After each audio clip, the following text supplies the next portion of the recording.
శ్రోతలందరికీ నా నమస్కారం. కథా ప్రయాణానికి స్వాగతం. నేను మీ అనసూయ. ఈ మంగళవారం నాడు మన పొత్తూరు విజయలక్ష్మి గారి హాస్య కథల సంపుటి నుంచి ఓ సరదా కథతో మీ ముందుకొచ్చేశాను. కథ పేరేంటంటే సభల సంరంభం. మన గుంటూరులో కాంగ్రెస్ సభలట అనే వార్త మా అందరినీ ఆనందోత్సాహాల్లో ముంచెత్తింది. సభల కోసం నల్లచెరువు పూడ్చి అక్కడ ఏర్పాట్లు చేస్తారని, వచ్చే పెద్దలంతా ఉండేందుకు గవర్నమెంట్ గెస్ట్ హౌస్ సిద్ధం చేస్తారని వార్తలు వచ్చాయి. పెద్ద ఎత్తున సన్నాహాలు మొదలుపెట్టారు.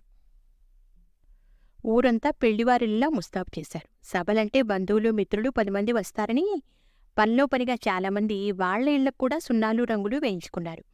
మా ఇల్లు మరీ రోడ్డు మీదే ఉంది. మా డాబా మీదకి ఎక్కితే చాలు ఊరేగింపు స్పష్టంగా కనిపిస్తుంది.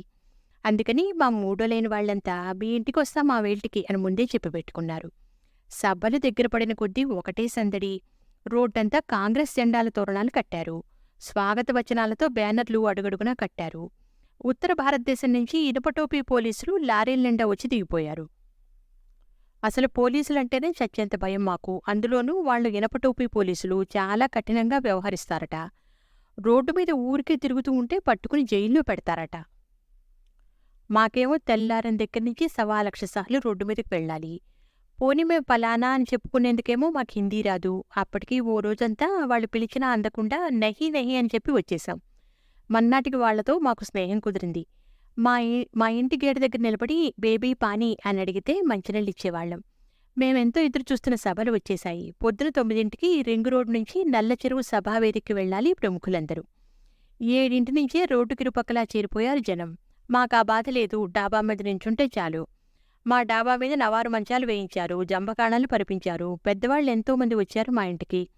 వాళ్లంతా మంచాల మీద కూర్చున్నారు. మేమందరం పిట్టగోడ దగ్గర నిలబడ్డాం. ప్రముఖుల రాక మొదలైంది. మంత్రులు, రాజకీయ నాయకులు అందరూ ఒకరి వెంట ఒకరు కారుల్లో వెళ్తూ జనానికి చేతులూపుతూ ఉంటే జనం కేరింతలు కొడుతున్నారు. కామరాజ నాడార్, గుల్జారీలాల్ నందా వంటి పెద్దలు, మేము పాఠాల్లో చదువుకునే ప్రముఖులందరూ మన కళ్ల ముందు కనపడుతూ ఉంటే దేవతలు కళ్ళెదుట ప్రత్యక్షమైనట్లుంది మాకు. కొంతమంది వెళ్ళాక దూరంగా కనిపించింది బంగారం రంగు కారు. ముందు వెనక మోటార్ సైకిళ్ల మీద సెక్యూరిటీ వాళ్లు. ఆ కారుకి నెంబర్ ప్లేట్ ఉండవలసిన స్థానంలో అశోక చక్రం ఉంది.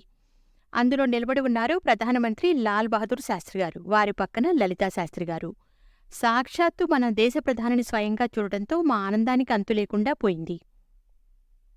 వినయంగా నమస్కరిస్తూ చెయ్యి ఊపుతూ మా ముందు నుంచి వెళ్ళిపోయారాయన. జనమంతా ఆ పారవశ్యం నుంచి బయటపడకముందే దూరంగా మరో నల్లకారు వస్తూ కనిపించింది.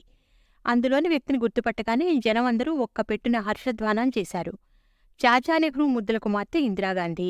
ఆమెను చూడాలని కెరటంలా విరుచుకుపడ్డారు జనం. వాళ్లను అదుపు చేయడానికి పోలీసుల తరం కాలేదు. రోడ్డు మీదికి దూసుకొచ్చేశారు. పోలీసులు లాఠీలకు పని చెప్పవలసి వచ్చింది. పోత పోసిన బంగారు విగ్రహంలా ఉంది ఆవిడ. ఆ అందం చూడవలసిందే గాని వర్ణించడం సాధ్యం కాదు. కట్టింది మామూలు ఖద్దరు చీరైనా మెరిసిపోతోంది. అందరూ తనివి తీరా చూసేందుకు అవకాశం కల్పిస్తూ చీమలాగా కదిలింది ఆవిడ కారు.